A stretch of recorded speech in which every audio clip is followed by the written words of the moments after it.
Armando Vernalha Júnior. Cidade? 45. Quanto tempo na fotografia? 23, 24 anos profissionalmente. Com esse tanto tempo de fotografia, deu tempo de você trabalhar com outra coisa? Olha, eu tive alguns trabalhos esporádicos antes da minha profissionalização com fotografia. Tanto com música como com o ensino de informática. Foram coisas que eu fiz antes esporadicamente. E mesmo com fotografia, primeiros pequenos trabalhos, mas em que eu vivo exclusivamente para trabalhar com fotografia, ou seja, minha única fonte de renda sendo essa, 23 para 24 anos, e antes disso, da adolescência até esse tempo, se a gente fizer a conta dos meus 45 de vida, aí tinha alguns trabalhos esporádicos, bicos. Eu conheço muitos fotógrafos que são músicos também, até alguns brincam que são músicos frustrados. Qual que é essa relação de música com fotografia para você? Para mim, a relação de música com fotografia ela acontece em vários graus. O primeiro e mais lógico é porque as primeiras coisas que eu fiz com fotografia foi fotografando shows de bandas de amigos meus. Eu era músico antes de fotógrafo.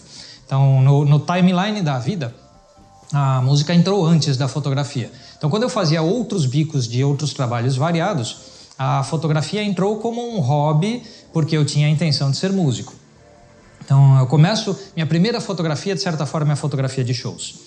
Então, é a primeira relação. A segunda que eu vejo como muito forte é a noção de ritmo, que eu tentei portar da música para a fotografia. Como o meu instrumento de vida é a bateria, eu penso que a noção de ritmo numa fotografia não é tão falada, não é tão pensada, não é tão discutida, e eu enxergo essa noção por ser baterista. Então eu vejo quando eu tenho espécie de sequências de sons e pausas. Se a gente pensa na música, o som e o staccato, que é a pausa, é a luz e sombra para a fotografia, de certa forma.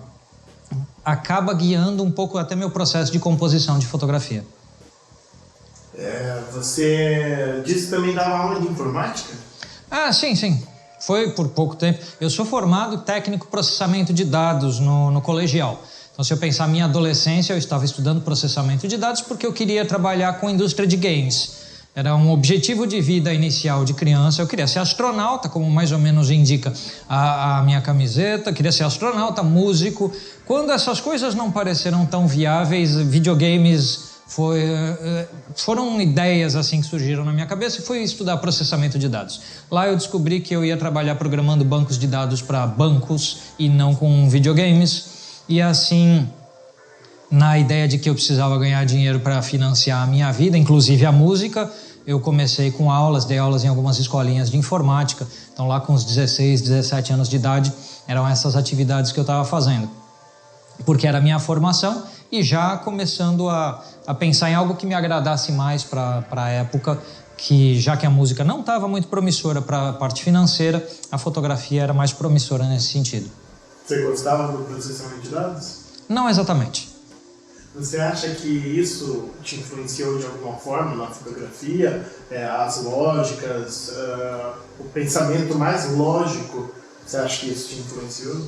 Olha, a parte do estudo de sistemas me ajudou em um sentido na fotografia, que é no ser bastante metódico na hora de fotografar. Então eu tenho métodos desde para arrumar e desarrumar minha mala de equipamentos, a ordem das coisas, como eu monto o meu set, como eu ilumino, como eu trabalho, é bastante metódico, bastante organizado. E isso provavelmente ou é uma questão de personalidade que eu já tinha, embora, segundo a família, eu era uma criança um pouco mais bagunceira do que organizada, mas eu não era aquela criança que guardava os próprios brinquedos. Então, eu acredito que seja uma influência do estudo de informática, de ter métodos, de ter um pensamento organizado sobre as coisas. Nesse sentido, eu acho que tem uma influência no meu trabalho, sim. A sua mulher trabalha com? A Cris, ela é ilustradora e designer.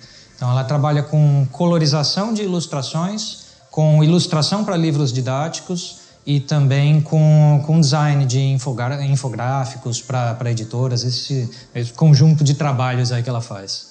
Você acha que o seu trabalho está perto da ilustração ou você acha que é totalmente diferente? Eu acho que existem similaridades e diferenças nos trabalhos de ilustração, desenho, pintura, como os que ela faz, e o trabalho de fotografia.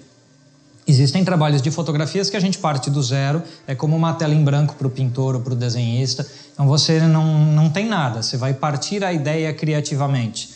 E existem trabalhos de fotografia em que você já tem uma estrutura de material toda pronta na sua frente, como a fotografia de rua, a fotografia de arquitetura. São áreas em que as coisas que você vai clicar já estão lá. Um retrato, geralmente a pessoa já está lá, ela existe, então você não está partindo do zero. Eu acho que existem trabalhos fotográficos que você parte do zero numa analogia muito próxima ao da pintura, e existem outros em que você tem briefing, ou você tem estruturas já prontas, ou você tem pré-determinações daquilo que você vai fazer, que distanciam a fotografia do trabalho de pintura. O trabalho de pintura às vezes está mais próximo do da música, porque você tem nada e a partir desse nada, com as suas ideias, você vai organizando ideias e criando alguma coisa. A fotografia ela sempre tem algo pronto, porque ela fotografa aquilo que reflete a luz. Existe um objeto necessariamente na frente da câmera.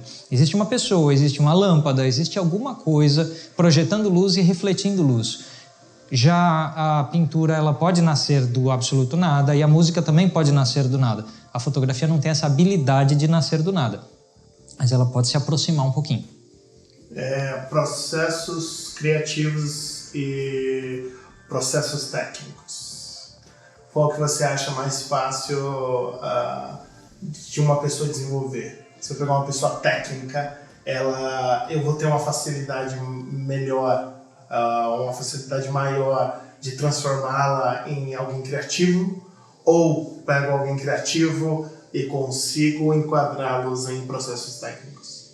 Olha, eu não vejo tanto a diferença, vamos no sentido de uma fronteira entre o processo da técnica e o processo da criatividade. Eu não vejo tanto essa barreira. O que existe é como uma pessoa é.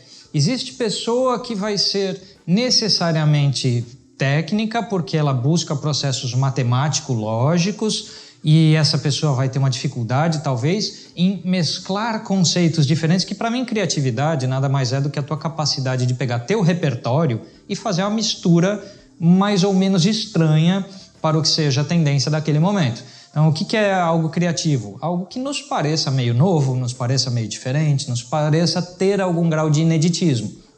Mesmo que não seja totalmente inédito, mas tem um certo frescor. Isso é o criativo. O criativo pode ou não ter técnica, pode ou não ter esta habilidade de construção matemática, lógica, e o técnico também pode ter a habilidade de mistura. Então não vejo tanto a barreira entre as áreas, eu vejo mais na personalidade de alguém.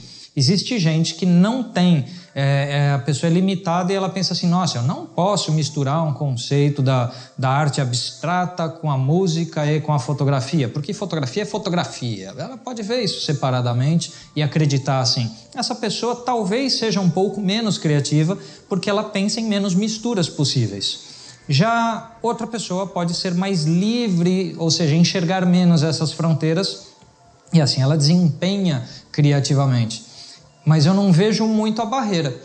Eu conheço gente em todas as áreas, gente técnica sem criatividade, gente criativa técnica, gente criativa sem técnica e assim por diante. Eu já vi gente de todo tipo, eu não vejo muito a barreira não. Então o poder ensinar alguém a ser de uma forma depende dela originalmente, na personalidade dela, ser ou não predisposta a isso, senão a gente fica batendo numa parede, assim, se a pessoa não... Não sei se criatividade nesse sentido se aprende, se é algo que a pessoa tem que, ela tem que estar aberta a isso. O que te torna criativo? Estar aberto, o que me torna criativo é estar aberto à experiência de qualquer coisa que possa ser uma novidade. E eu ponho isso em vários fatores da minha vida. Então, por exemplo, eu experimento com comidas diferentes. Eu não tenho muito problema. Se alguém faz uma proposição de fazer um prato que é meio exótico, um risoto, que seria um prato tradicional, mas com frutas, é capaz que eu vá experimentar numa boa e eu não vejo... Já tem gente que fala, nossa, que horror misturar... Eu não vejo problema em pegar na música, no rock, que é a música que eu mais acompanho, e de repente mistura o rock com rap, com MPB, com regionalismo, qualquer que seja, e de repente fica bacana. E eu também não vejo problema de cruzar a fotografia com o cinema, com a pintura, Como eu não vejo esses problemas, eu não vejo essas fronteiras, eu acho que a expressão humana é a expressão humana, independente do ferramental que ela esteja usando, eu acredito que não enxergar fronteiras me ajude a ter o que possa ser chamado de criatividade. Isso é o que eu imagino. Também eu nem sei se eu sou criativo, porque esse é o tipo de coisa que geralmente é um título que te dão, não necessariamente você se atribui. Então eu não sei dizer se a minha fotografia é ou não criativa. Eu apenas não penso nisso. Eu não acho que eu deva me preocupar em ser criativo enquanto eu estou fotografando. Eu só fotografo. Você acha que um artista deve explicar a própria arte? Em alguns casos, talvez. Em alguns casos, não. Eu não acredito muito naquela tese de que a arte comunica um valor por si, porque a comunicação depende do repertório de quem recebe. Aquela história, se eu estou conversando com uma pessoa que não fala o mesmo idioma que eu posso tentar ser o mais prolixo, detalhado, o que quer que seja. A pessoa não vai entender uma sílaba do que eu digo. E ela, falando no idioma dela, eu não entenderei nada. Então, comunicação pressupõe o repertório de quem recebe a comunicação. Se o repertório de quem recebe é muito enxuto, muito limitado, muito delicado, talvez alguma explicação seja necessária, até porque às vezes as pessoas podem se ofender com arte. E geralmente a pessoa se ofende com arte porque ela não domina aquele repertório que está sendo tratado. Então, às vezes, alguma explicação até evita conflitos, evita um desentendimento por algo. Então, eu não vejo problema num artista explicar suas ideias, mas também não vejo necessidade num artista explicar suas ideias. Muitas vezes ele pode não querer e querer deixar as pessoas livres para interpretarem como elas bem entendem, no risco dessas interpretações possivelmente negativas. De novo, é uma situação que eu não vejo muito uma fronteira, mas eu acho que, vez ou outra, é da vontade do artista. Se o artista quer explicar sua obra, explique. E o texto de explicação acaba sendo parte da obra. Afinal, é algo que o artista está fazendo.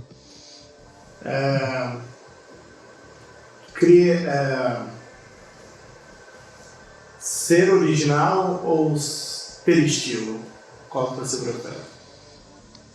Ter estilo é ter uma preferência de forma de fazer.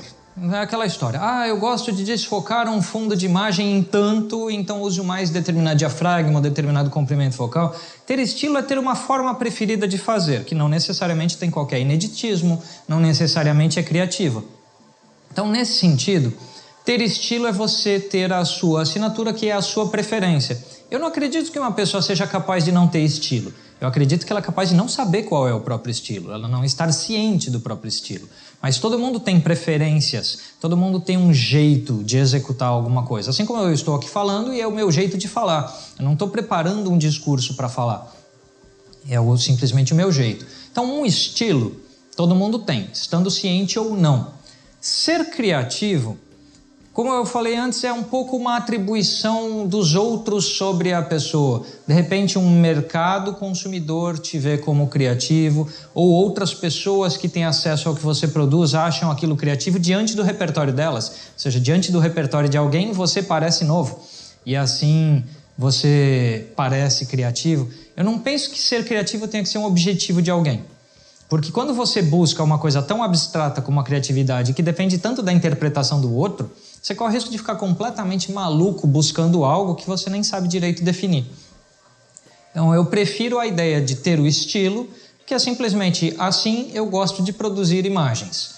Se isto também for criativo, isto também for visto por outras pessoas como criativo, é um bônus. Mas criatividade não é uma busca da minha vida, nunca foi. E eu nem recomendo que seja, porque eu acho que a pessoa corre o risco de enlouquecer um pouquinho buscando isso. Você acha que a sua fotografia é arte? Assim como criatividade não é algo que eu busco, arte não é algo que eu também esteja buscando. Me parece que arte é uma atribuição externa. Lógico que a gente vive um tempo, o tempo da pós-modernidade, aqui do nosso momento contemporâneo, é muito de autoafirmação. Muita gente se diz artista partindo desse ponto, que a pessoa se diz artista, o que ela produz é arte. Existem variados historiadores de arte que definem arte exatamente dessa forma, ou seja, a arte é aquilo que o artista produz. E artista é aquela pessoa que se diz, ou que o mercado aceita como sendo. Nesse sentido, eu acharia um pouco pretensioso da minha parte determinar que o que eu produzo é arte, porque eu não sou tanto dessa autoafirmação. Eu simplesmente faço algo que eu estou com vontade de fazer e que me faz bem. Me faz bem e parece não ofender aos outros, não me causa problemas, não me causa conflitos e vez ou outra me dá dinheiro. Então, se eu considerar esses aspectos todos, aquilo que eu faço parece ter um eco de mercado, parece ter uma aceitação. Se é arte, se é artesanato, se é criativo ou se não, lógico, cada pessoa é de um jeito e eu acho que é muito livre isso, mas eu não tenho essa autodeterminação. Não tendo a autodeterminação de ser artista, eu sequer sei dizer se o que eu produzo possa ser chamado de arte ou não, e aí eu delego essa função para outros. Eu brinco que é que nem o colesterol que corre nas minhas veias, é algo que foi delegado ao cardiologista me dar um remédio para controlar o colesterol. Não sou eu que estou controlando ele. Eu acho que é um pouco isso. Como você definiria o que é arte, mas para você? Tipo, olhando alguma coisa, falando, esse set do jeito que está montado é arte? Essa sua camiseta é arte? Como você define para você? Eu gosto de separar uns pontos do que eu chamo de arte, que são assim, um dos primeiros me tira do momento atual que eu esteja e me faz pensar em outra coisa.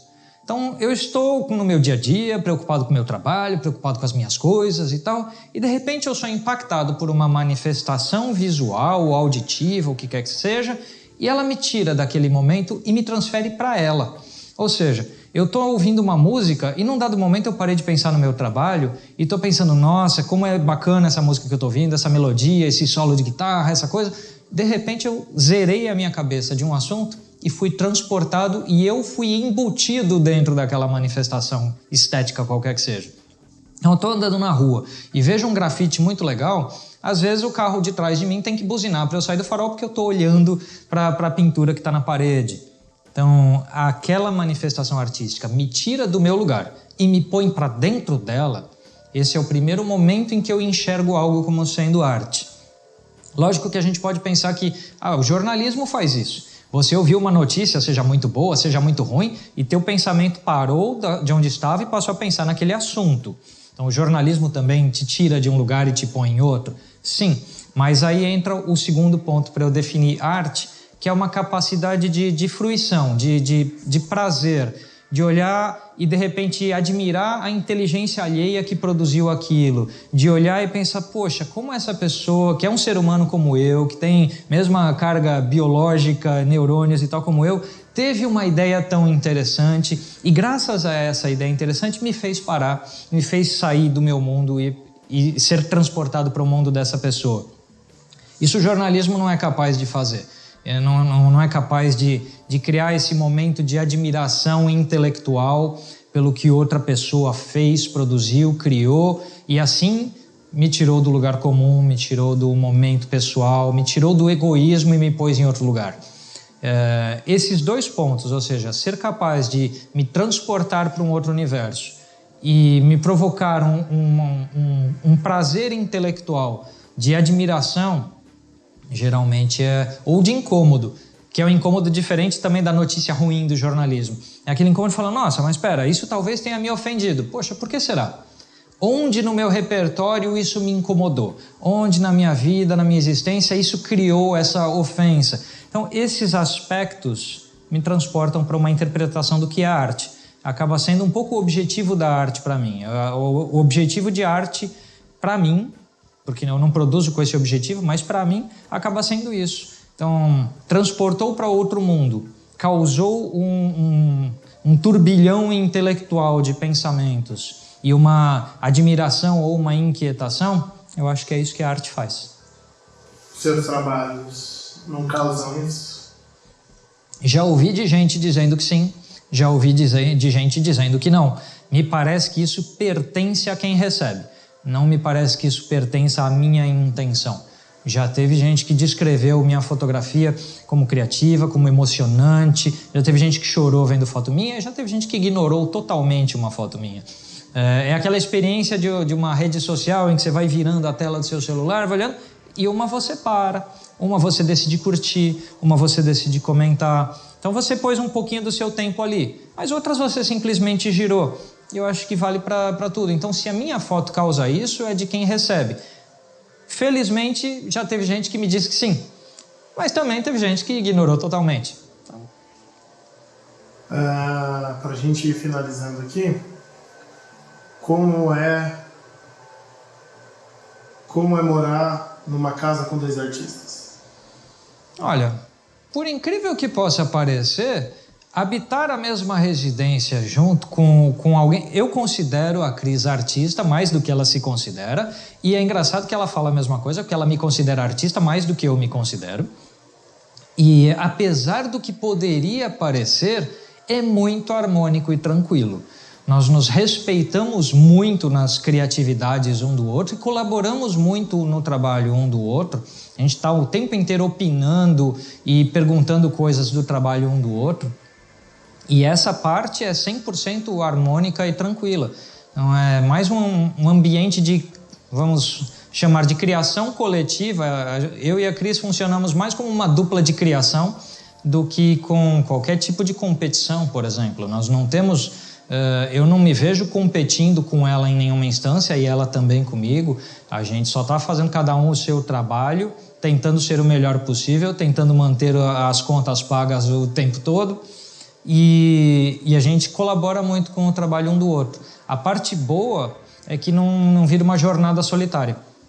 Assim, existem pesquisas dela, da arte dela, que são complementares às minhas, e de repente eu olho e falo, nossa, o que você está lendo, o que você está vendo?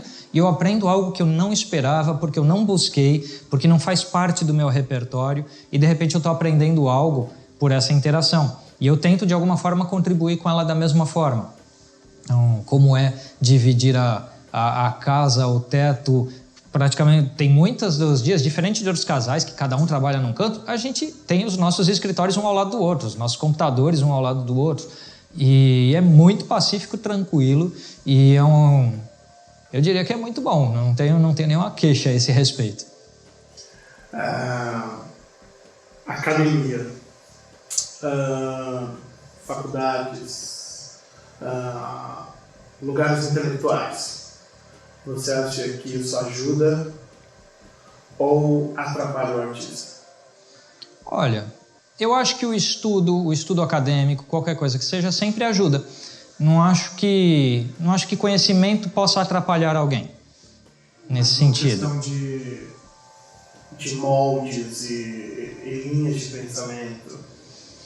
O quanto a pessoa se conforma em ser moldada é um ponto. Porque você pode entrar num programa de mestrado. Recentemente eu entrei em um e saí do programa por questões variadas da minha vida, que eram mais de tempo, de gestão de tempo e de trabalho, do que de discordâncias ou dissonâncias com aquele processo de aprendizado em si. E eu acho que se a pessoa vai buscando conhecimento e vai de mente aberta, de que ela pode receber coisas que não são as que ela foi buscar, mas que de alguma forma podem contribuir com ela, o aprendizado vai ser sempre útil. Lógico que a gente tem que pensar, tipo, fazer uma faculdade, fazer um mestrado, fazer um doutorado, isso custa dinheiro e custa tempo. O quanto isso é útil ou positivo na vida, no dia a dia, na correria de cada um. Foi essa avaliação que eu fiz que me fez sair de um programa de mestrado, porque não estava fechando a conta do tempo investido para o dinheiro gasto, para a minha necessidade financeira mensal de pagar boletos. Mas o processo de aprendizado era interessante e estivesse eu com contas pagas, com muita tranquilidade, eu faria uma faculdade atrás da outra, um mestrado atrás do outro, eu seria aquela pessoa para fazer 10 faculdades seguidas. Mas, infelizmente, não tenho essa disponibilidade de tempo e financeira. Assim sendo, vamos equilibrando do jeito que dá. Das suas fotos, qual você escolheria para a gente colocar aqui na edição que você acha que te emocionou mais? Você especificamente, não alguém que te disse. Você olhou depois do resultado e se emocionou. Foi uma das últimas fotos que eu fiz, que é um autorretrato em coautoria, como eu defini, que é uma foto minha, eu retratado, inclusive com essa mesma camiseta que eu estou vestindo aqui, e que foi coautoria com a Cris. e que é eu falo autorretrato em coautoria porque ela deu toda a interferência criativa que ela pôde dar, e assim nós dois trabalhamos juntos, mas é um autorretrato porque a idealização inicial é minha, e essa foto me representa esteticamente, filosoficamente, em vários sentidos. Todos os meus valores pessoais estão colocados ali, todas as pessoas que são importantes para mim estão colocadas dentro daquela foto, porque existe simbolicamente as presenças do meu pai, da minha mãe, da minha irmã e da própria Cris dentro daquela imagem. Então, é um retrato com significado. Então, quando eu consegui idealizar, e nós dois juntos, eu e ela, conseguimos realizar aquilo, eu olhei para aquela foto e falei, é o primeiro retrato na minha vida, em 45 anos de vida, em que eu acho que eu estou inteiro na foto. Assim sendo, pelo menos do que eu me lembro, a foto mais importante da minha vida. É isso. Valeu.